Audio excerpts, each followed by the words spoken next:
Good morning all of you. नमस्कार सभी को। उम्मीद आप अच्छे से पढ़ रहे होंगे। चलिए शुरू करते हैं आज की क्लास। तो अपन पढ़ रहे थे वलय पूर्णांक के प्रांत और क्षेत्र के बारे में, ठीक है। अब इसमें आपको कुछ इंपॉर्टेंट थोड़े मैंने करा दी है। इससे पहले वाले क्लास में आपको एग्जाम्पल भी कराया था सिंपल सा। अब जो आगे वाले थ्योरम है उसके लिए अपने मेरे दो परिभाषाएं पढ़नी होगी। देखो तो पहले उन परिभाषाओं को देख लेते हैं। ओके, तो चलिए देखते हैं परिभाषा।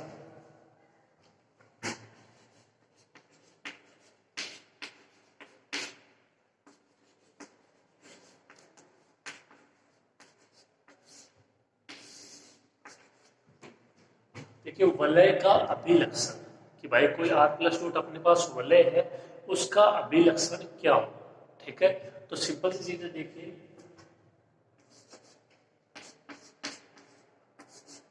For all a belongs to r, r का कोई अवयव है a, स्मॉल n है वो है कोई न्यूनतम धनात्मक पूर्णांक। स्मॉल n क्या है?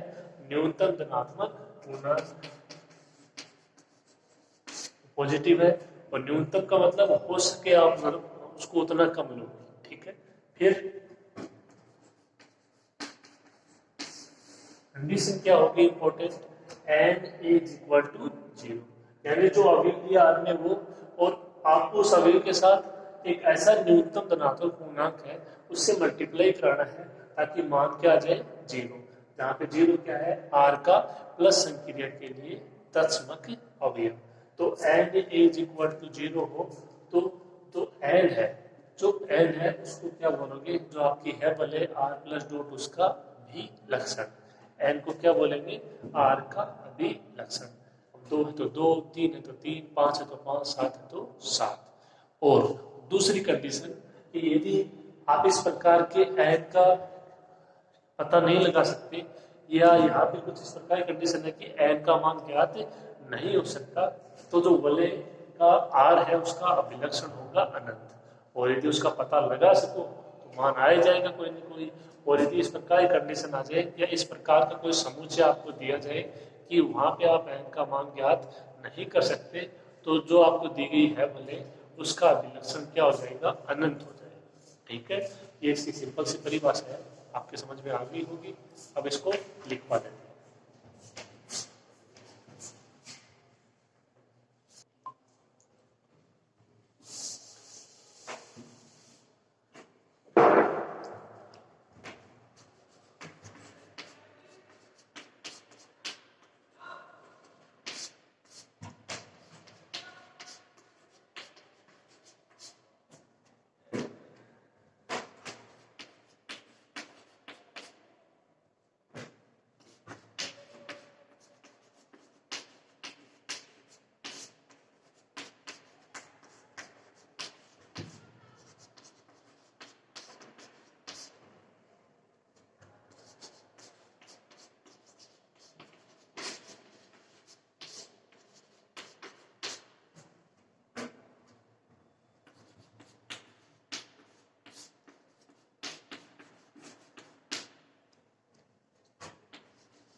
वही लिखा है, देखो जो आपको मैंने बताया है, यदि r+2 एक वलय है तब एक न्यूनतम धनात्मक पूर्णांक n का अस्तित्व है इस प्रकार हो कि n is equal to 0 for all a belongs to r।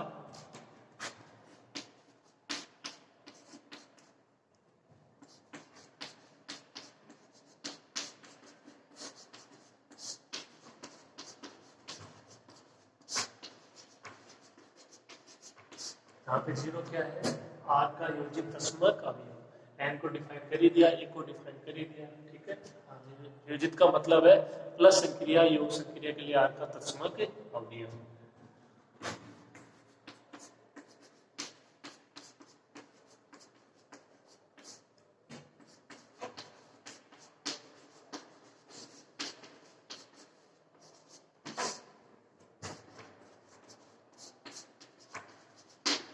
तो क्या बोलोगे तब? n को क्या बोलोगे? बोले r का अभिलक्षण, ठीक है। ये परिभाषा होगी।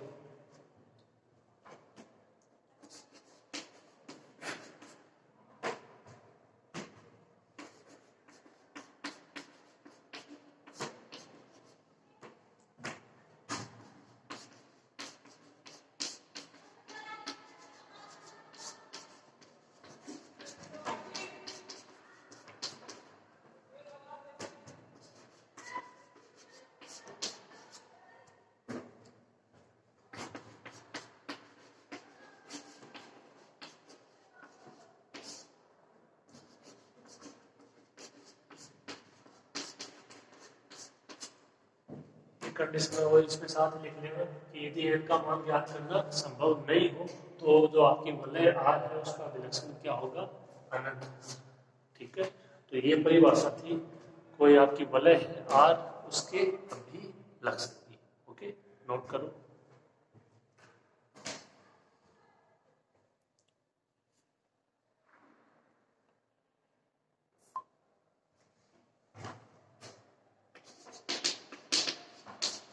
देखिए एग्जाम्पल करते हैं, यहाँ पे ले लेते हैं कोई वलय और उसका अभिलक्षण ज्ञात करते हैं।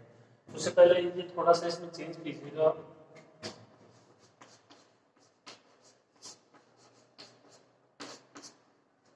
यदि n का मान ज्ञात करना संभव नहीं हो तो जो अभिलक्षण है वो अनंत भी हो सकता है और शून्य भी हो सकता है। ये वहां से केवल हम इतना कह सकते हैं कि जो आपकी दी गई है वलय r उसका अभिलक्षण या तो शून्य होगा या अनंत होगा, शून्य या अनंत होगा। तो आप इसको ओवरराइड कर लेना। ठीक है, अब देखिए एग्जाम्पल करते हैं।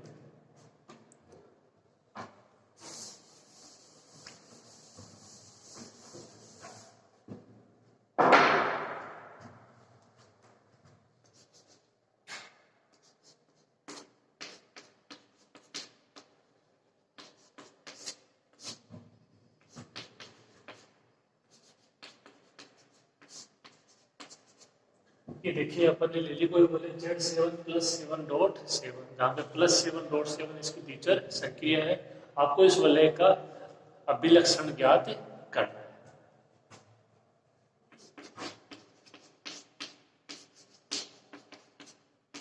तो सबसे पहली बात तो अभी Z7 में अवयव कौन कौन से होंगे,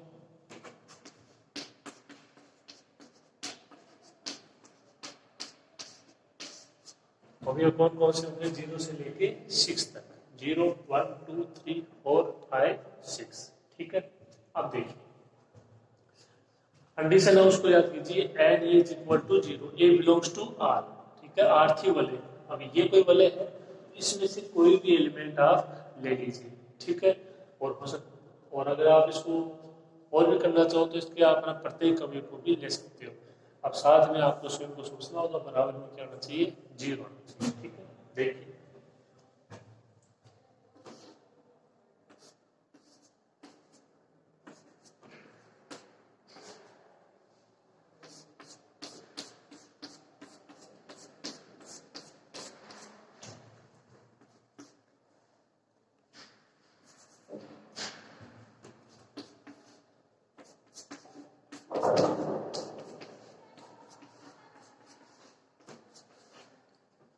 ये अवयव लिखना आपने सर 0 1 2 3 4 5 6 और ये बराबर में क्या होना चाहिए, 0।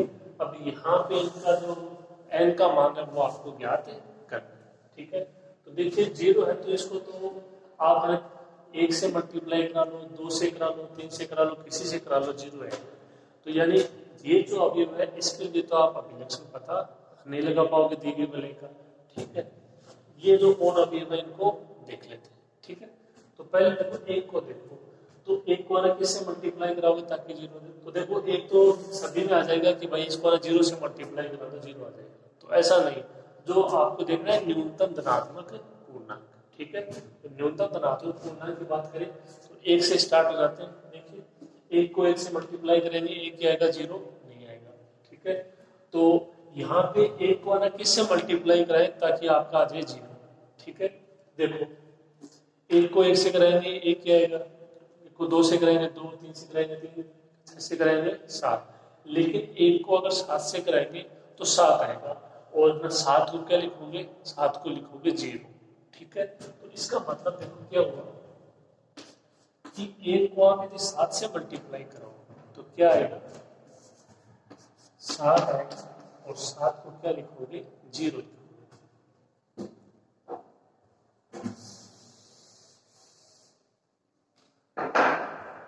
अब आप इसके 7 को 0 से भी करा सकते हो, फिर 0 आएगा।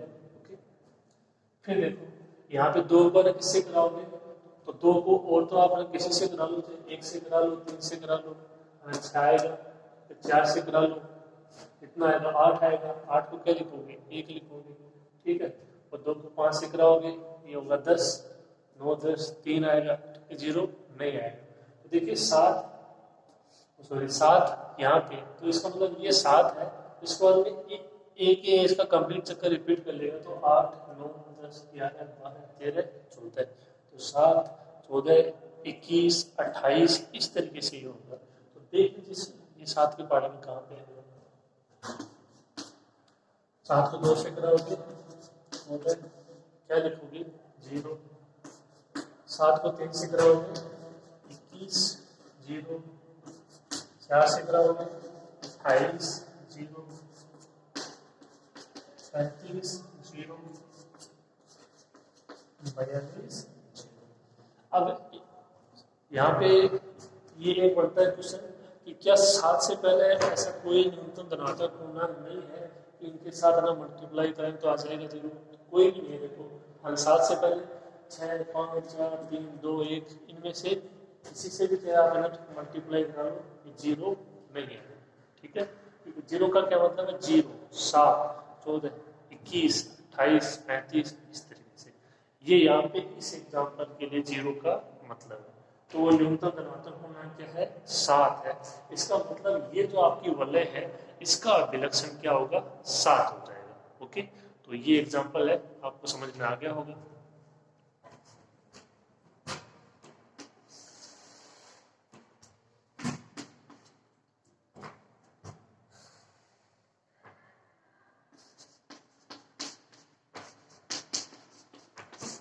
यहाँ n का मान कितना है 7 है।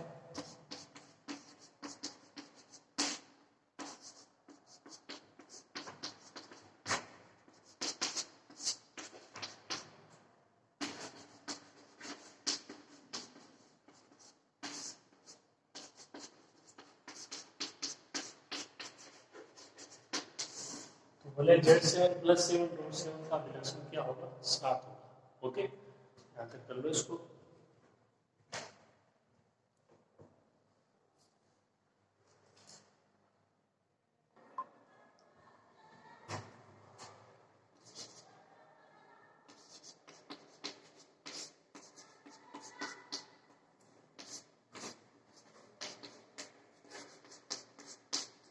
बात कर लेते हैं only the Z plus dot की, कि भाई जो आपका पूर्णांकों का वलय है जेड, उसकी बात कर लेते हैं कि उसका विलक्षण क्या हो।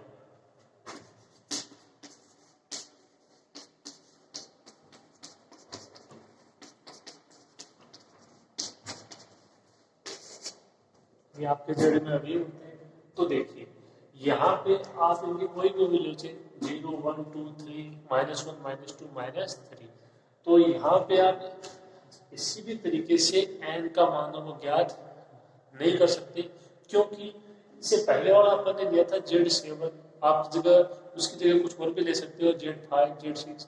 तो उसमें तो क्या है कि जो आपका था 0 उसका मान हो जाता है फिक्स, कि भाई अब होगा 0 फिर 7 आ जाएगा फिर 14 आ जाएगा 21 आ जाएगा।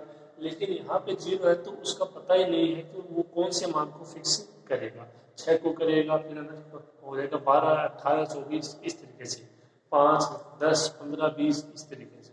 तो यहाँ पे वो डिफाइन नहीं हो पाएगा, क्योंकि वो एक हो जाता है फिक्स हो जाता है कि भाई Z5 है Z6 है Z7 है इस तरीके से। यहाँ पे वो फिक्स नहीं हो पाएगा।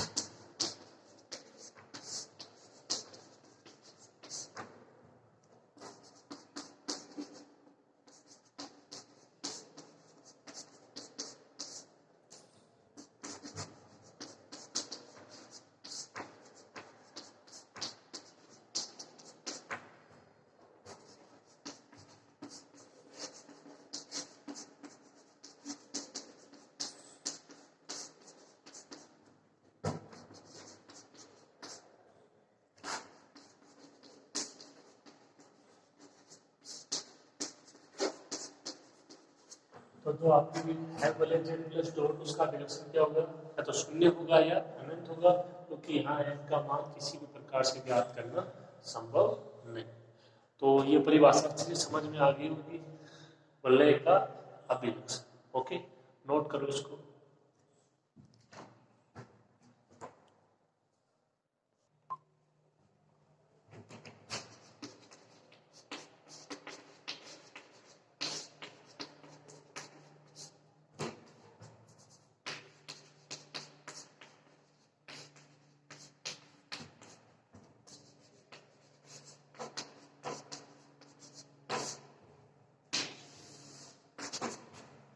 अपने 3 मूल टॉपिक है यहाँ पे, ठीक है। जैसे एक है वलय, फिर पूर्णांक के प्रांत और चित्र। तो वलय का अभिलक्षण तो हो गया, अब बात कर लेते हैं पूर्णांक के प्रांत और चित्र के अभिलक्षण की। देखिए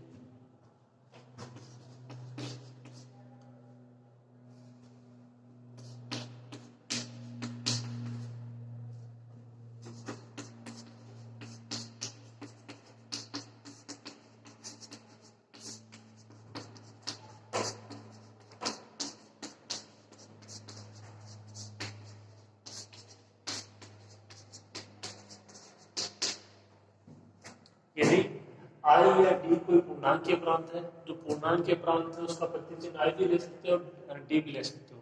पूर्णांक के प्रांत को बोलते हैं इंटीग्रल डोमेन। तो जो इंटीग्रल है उसका आई, जो डोमेन है उसका डी। कोई भी प्रतिचिह्न आपको मिल सकता है। कोई पूर्णांक के प्रांत था एफ, कोई क्षेत्र है, फील्ड है, तो वो कुछ है क्षेत्र, उसको बोल दिया एफ। तब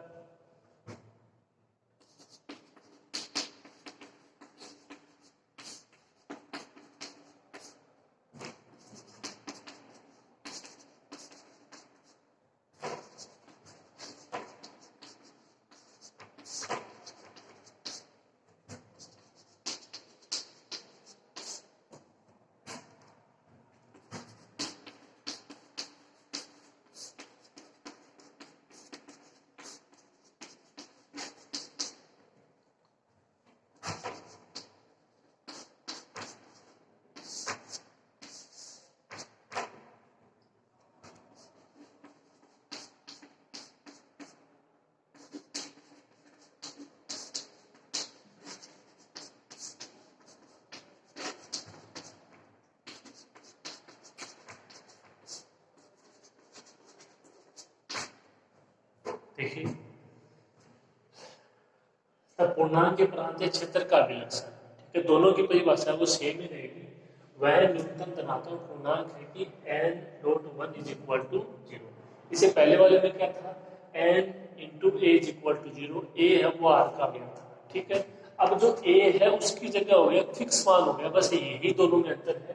इसकी जगह क्या हो गया, इसकी जगह हो गया 1 इज इक्वल टू 0, जहाँ पे 1 क्या गुणनफल क्रिया के लिए तत्समक अवयव। तो आप जो कंडीशन है उनको ध्यान में रखिए केवल बस, कि वहां पे था n इज इक्वल टू 0, यहाँ पे n dot 1 is equal to 0। तो यहाँ पे अवयव फिक्स हो गया, तो ये बोल भी आसान रहेगा, ठीक है। तो ये इसकी परिभाषा है।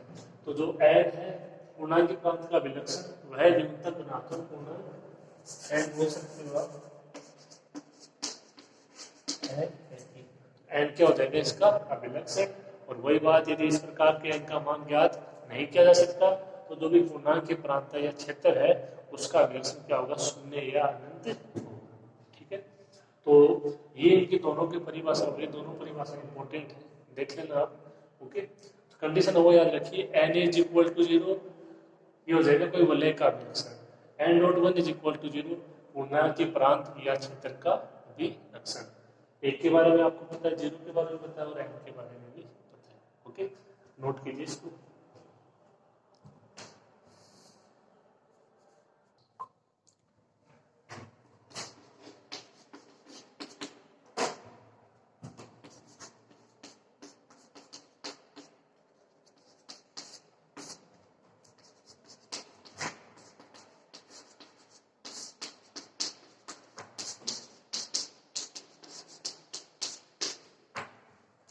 ये देखो कोई पूर्णांक के प्रांत लिया मैंने z5 प्लस 5.5 पूर्णांक के प्रांत के लिए। तो देखो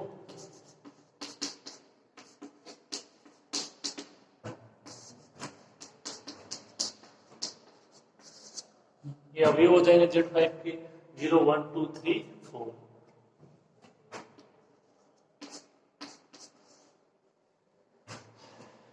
यहाँ पे अवयव तो आपको डिफाइन करने हैं नहीं। Dot 1 is equal to 0, n का मान पहचानना है, ठीक है। तो न्यूनतम धनात्मक पूर्णांक की बात कर रहे हैं, एक को 1 से मल्टीप्लाई करेंगे, एक 0 नहीं आएगा, ठीक है। एक को 2 से मल्टीप्लाई करेंगे, नहीं आएगा। एक को 3 से कराएंगे, आ जाएगा, सॉरी 3 आएगा, नहीं आएगा। एक को 4 से कराएंगे, नहीं आएगा। एक को 5 से कराएंगे, 5 को क्या लिखोगे, 0। तो यहाँ पे क्या आएगा, 5 इंटू 1 इज इक्वल टू 0। ठीक है,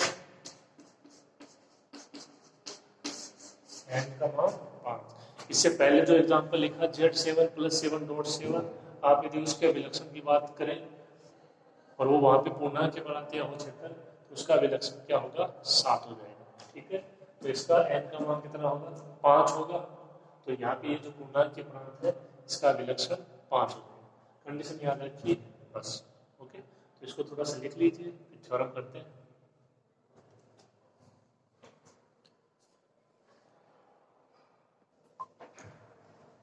अब देखिए इसी पर डिपेंड एक थ्योरम है, उसको करते हैं। सिद्ध कीजिए कि पूर्णांक के प्रांत का अभिलक्षण या तो शून्य है या अखंडनीय संख्या है।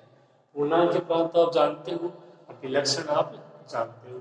ये कह रहा है कि वो अभिलक्षण या तो होना चाहिए शून्य, तो शून्य तो कब होगा, और या अखंडनीय संख्या। तो अखंडनीय संख्या से कुछ समझे आप? अखंडनीय संख्या का मतलब आप समझिए अभाज्य संख्या। ठीक है, अखंडनीय मतलब जिसके खंड नहीं हो सके। ठीक है, तो अखंडनीय बोल दो, या आप जो सिंपल अर्थ में समझो तो अभाज्य संख्या। बात है वो एक ही है, और अभाज्य संख्या के बारे में तो आप अच्छे से जानते होंगे। ओके, देखिए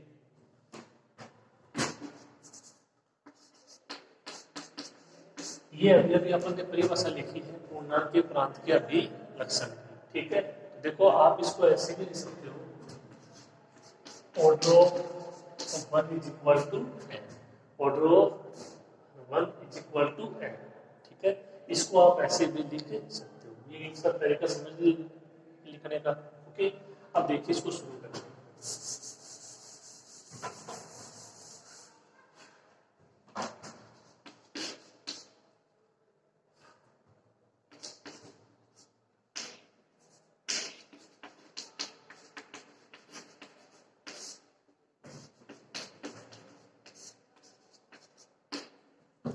देखिए डी कोई पूर्णांक के प्रांत लिया मैंने प्रतीक चिन्ह के रूप में, कि डी कोई पूर्णांक के प्रांत है तब।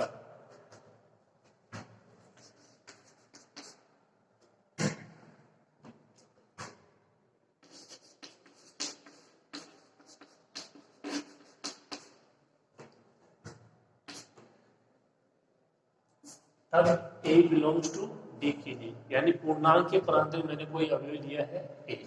आगे देखिए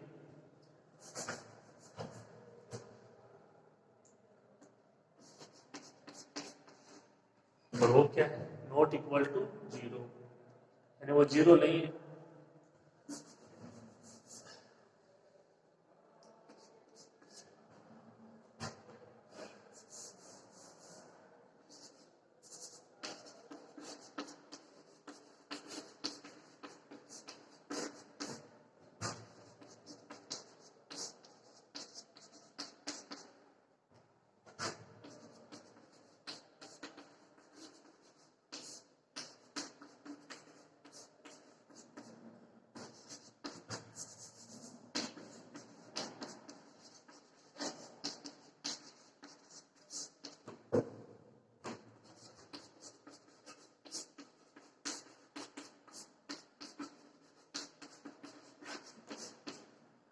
देखिए यदि जो अवयव ए है इसकी कोटि क्या है, शून्य हो, तो पूर्णांक के प्रांत डी का अभिलक्षण क्या होगा, शून्य होगा। क्यों होगा, यहाँ पे देखिए ए की कोटि है वो क्या है, शून्य हो, यानी order of A is equal to 0।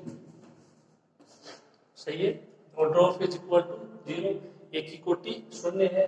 अब आप इसको दूसरे रूप में क्या लिख सकते हो,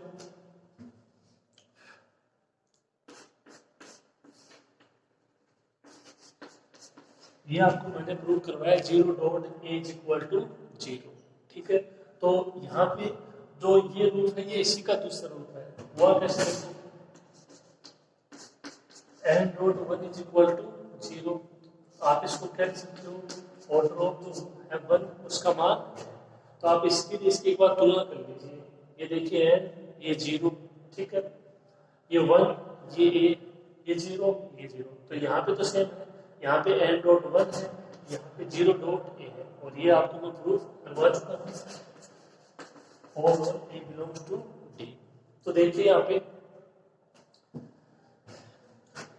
अब यहाँ से देखो ऑर्डर ऑफ ये 1, तो ये हो जाएगा order of a is equal to n n का मान 0, तो ये क्या हो जाएगा 0। ठीक है, तो इसको आप ये और ये इन दोनों की तुलना कर लीजिए और इसकी और इसकी तुलना कर लीजिए। ठीक है, तो आपको इतना अंतर मिलेगा कि जब n नॉट्स का मान है 0, n का मान 0 यानी अभिलक्षण 0। ठीक है, तो एक कंडीशन होगी कि पूर्णांक प्रांत का अभिलक्षण है वो 0 कब होगा, शून्य कब होगा, जब अवयव ए है उसकी जो होगी कोटि वो क्या होगी, शून्य होगा, तब उसका अभिलक्षण क्या होगा, शून्य होगा पूर्णांक प्रांत का। ठीक है,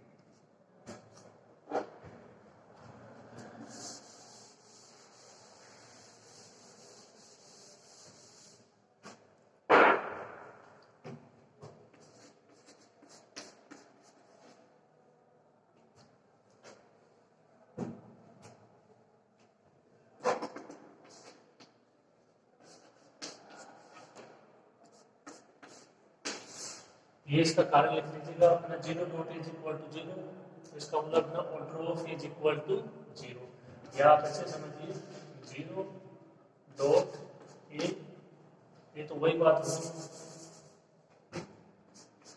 तो यहाँ से मतलब एक कंडीशन है कि पूर्णांक के प्रांत है इसका अभिलक्षण होगा शून्य, यदि जो अवयव ए है इसकी होगी कोटि क्या, शून्य।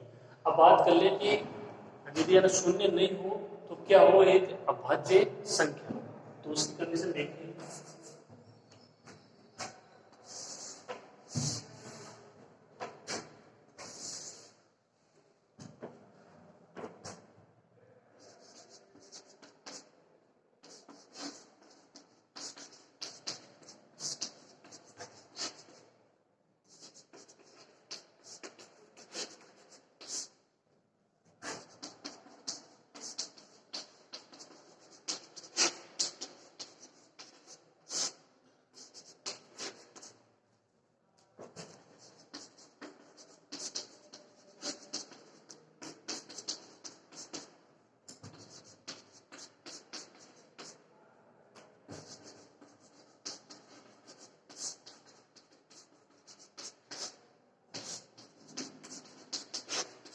अब आपको ये प्रूव करना है कि जो पूर्णांक प्रांत डी है उसका अभिलक्षण है अगर शून्य नहीं है तो वो क्या है, एक अभाज्य संख्या।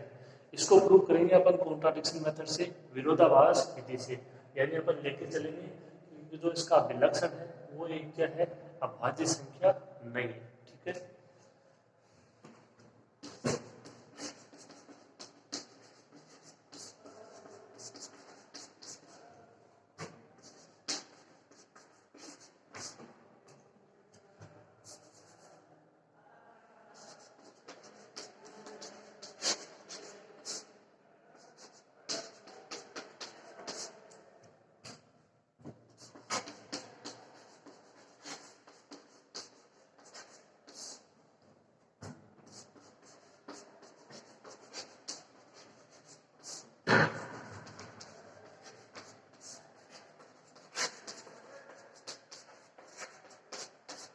इसका विपरीत ले लिया, यदि संभव हो तो माना कि पूर्णांक के प्रांत का विलक्षण है वो एक अभाज्य संख्या नहीं है।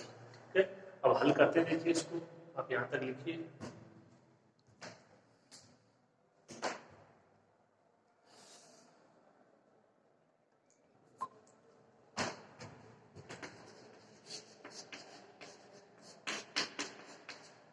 देखो पहली कंडीशन लिखी order of is equal to 0, अब ले लिया order of is equal to P, आप इसको ऐसे भी लिख सकते हो P dot A is equal to 0, तो पी क्या हो जाएगा, पूर्णांक के प्रांत, वहां पे एक था उसमें ए बिलोंग्स टू डी। ठीक है, तो यहां से मतलब जो पी है ये क्या है, उस पूर्णांक के प्रांत का अभिलक्षण। तो आपको प्रूव करना है कि पी एक अभाज्य संख्या होगी। ठीक है,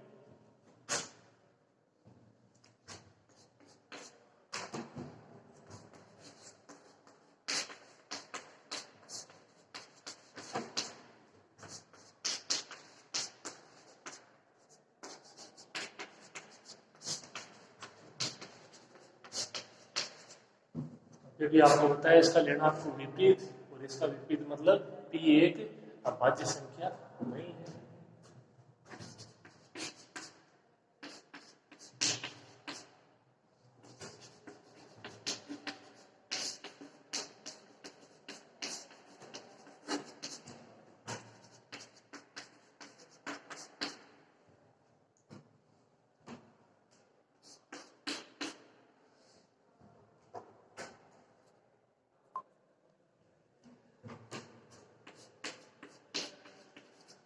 देखो P एक अभाज्य संख्या नहीं है तो P का मान आप इस तरीके से लिख सकते हो, P is equal to P1 into P2।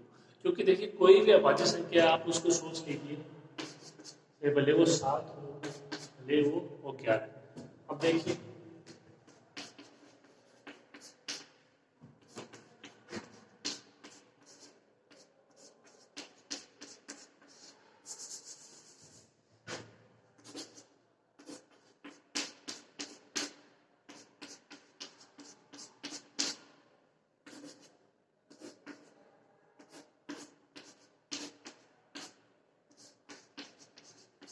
और उसमें ये कंडीशन रहेगी अभाज्य संख्या के लिए।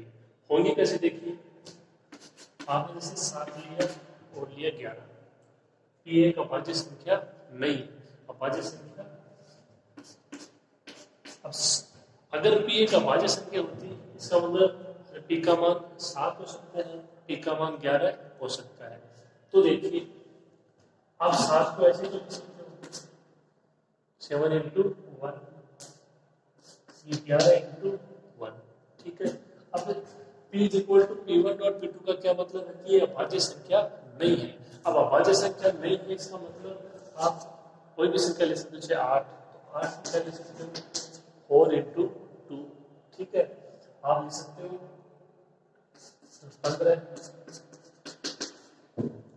5 इंटू 3। तो आप इनमें से कोई भी एग्जाम्पल उठा लीजिए, नॉट इक्वल टू 0, ये not equal to 0, not equal to 1, not equal to 1, ठीक है ये कंडीशन। और देखिए P1 है वो लेस देन P से, P1 है वो लेस देन P से, तो 4 है वो छोटा है 8 से, 2 है वो छोटा है 8 से, 5 है वो छोटा होगा 15 से, 3 भी छोटा होगा 15 से। तो इन यहाँ पे तीनों कंडीशनों की पालना होगी। जो आप उनके गुणनखंड लिख रहे हो दो टुकड़ों के रूप में, गुणनफल के रूप में मान लिख रहे हो, जो अभाज्य संख्या नहीं है, तो उनका मान है 0 भी नहीं हो सकता, उनका मान 1 भी नहीं हो सकता, और वो जो आपका गुणनफल आ रहा है उससे क्या रहेंगे, छोटे रहेंगे, P1 P2 less than P2, ठीक है। और ये देखो एक हो गया इनमें से कोई, तो वो क्या रहेंगी, अभाज्य संख्या रहेगी, और अपन ले रहे हैं कि अभाज्य संख्या नहीं है। ओके,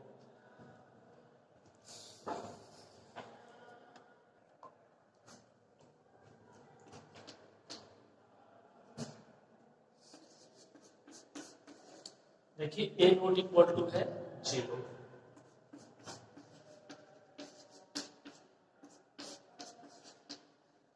यहाँ से दोनों तरफ एक ही उत्तर से क्रिया करवा दीजिए। A नॉट इक्वल टू 0, तो ये एक ही दोनों तरफ उत्तर से क्रिया करवा दी, इसका मान 0, तो यहाँ से जो अपने पास A डॉट A को क्या लिख सकते हो, A square not equal to 0, तो ये सिंपल सी बात है। वैसे तो A नॉट इक्वल टू 0, तो A square not equal to 0, आप इसको समझ सकते हो। अब देखिए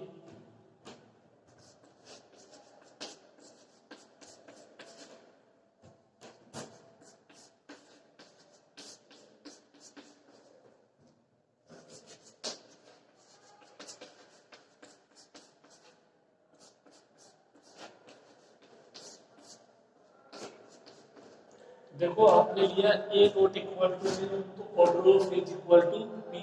अब अपने पास आ गया A square not equal to 0, तो यहाँ से A है उसके लिए रिप्लेस हो जाएगा A square, order of A square is equal to P, ठीक है। आपका जब A नॉट इक्वल टू 0 है तो order of is equal to P। अब आपने दिखा दिया कि A से A square not equal to 0, तो ऑर्डर ऑफ A स्क्वायर क्या जाएगा, P आ जाएगा।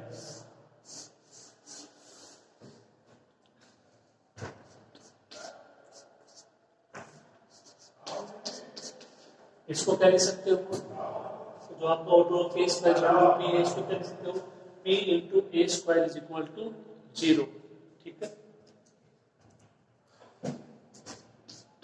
तो P है उसका मान P1 इंटू P2,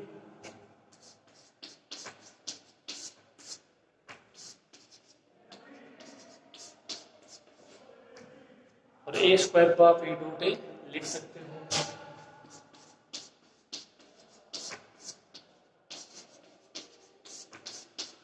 इसको आप ऐसे भी लिख सकते हो साथ ही जैसे P1A dot P2A is equal to 0।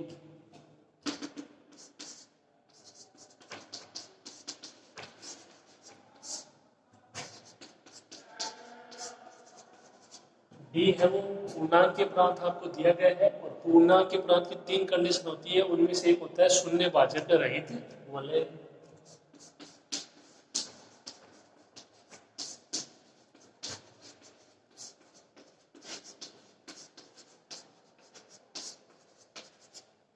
शून्य भाजक रहित वलय है, A dot B is equal to 0, तो या तो ए बराबर 0 या बी बराबर 0।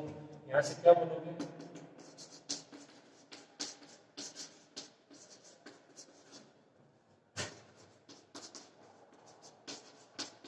तो या तो P1 into A is equal to 0, या जो आपका P2 डॉट ए है इज इक्वल टू 0। अच्छा, तो इसका मान 0 या इसका मान 0, और ये दोनों मान ही संभव नहीं है। क्यों संभव नहीं है, देखिए यहाँ से यदि इसका मान 0 है तो या तो ए का मान 0 होना चाहिए, ए नॉट इक्वल टू 0, ओके, या P1 का मान 0 होना चाहिए, P1 भी नॉट इक्वल टू 0, P2 भी नॉट इक्वल टू 0, ए भी नॉट इक्वल टू 0। इसका मतलब ये यहाँ से असंभव है, ये असंभव है, इसका मतलब ये नहीं हो सकता, और ये नहीं हो सकता तो जो आपने लिया है वो गलत है। P एक अभाज्य संख्या नहीं है, ये गलत है, तो सही क्या हो जाएगा, P एक अभाज्य संख्या है। ठीक है, ये छोड़ दीजिए।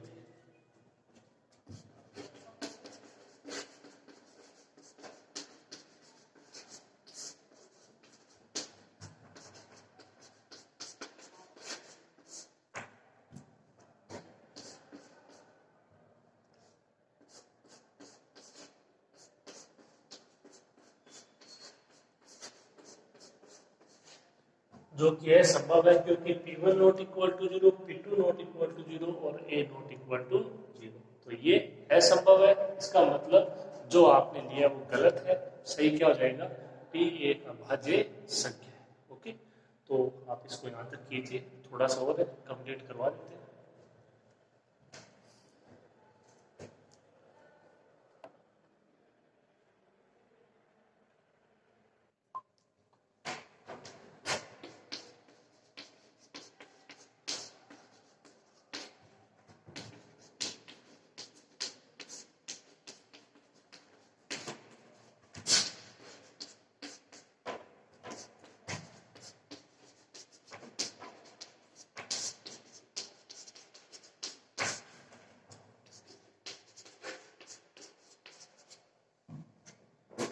तो हमारा ये मानना गलत है कि P एक अभाज्य संख्या नहीं है, तो सही क्या हो जाएगा,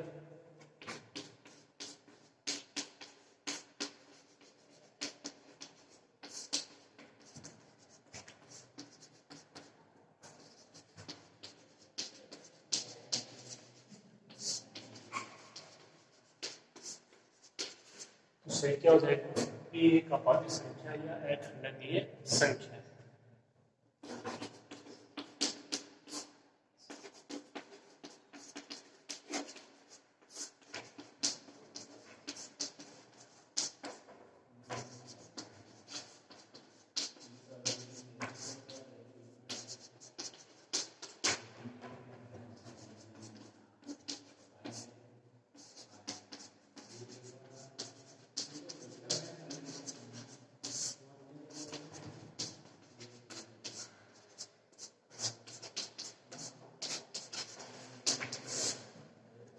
ये लिख देना, पूर्णांक के प्रांत डी का अभिलक्षण या तो शून्य होगा या अखंडनीय संख्या होगा।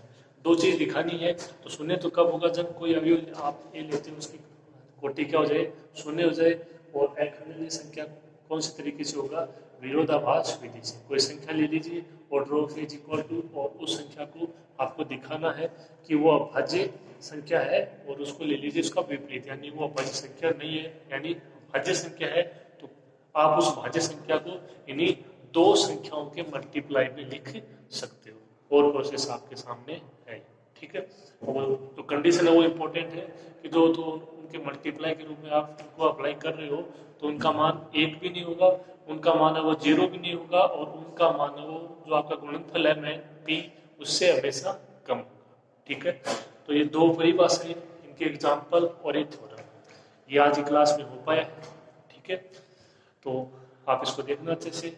आज की क्लास में अभी इतना ही हो पाएगा, मिलते हैं अगली क्लास में, तब तक के लिए चलते हैं। ओके।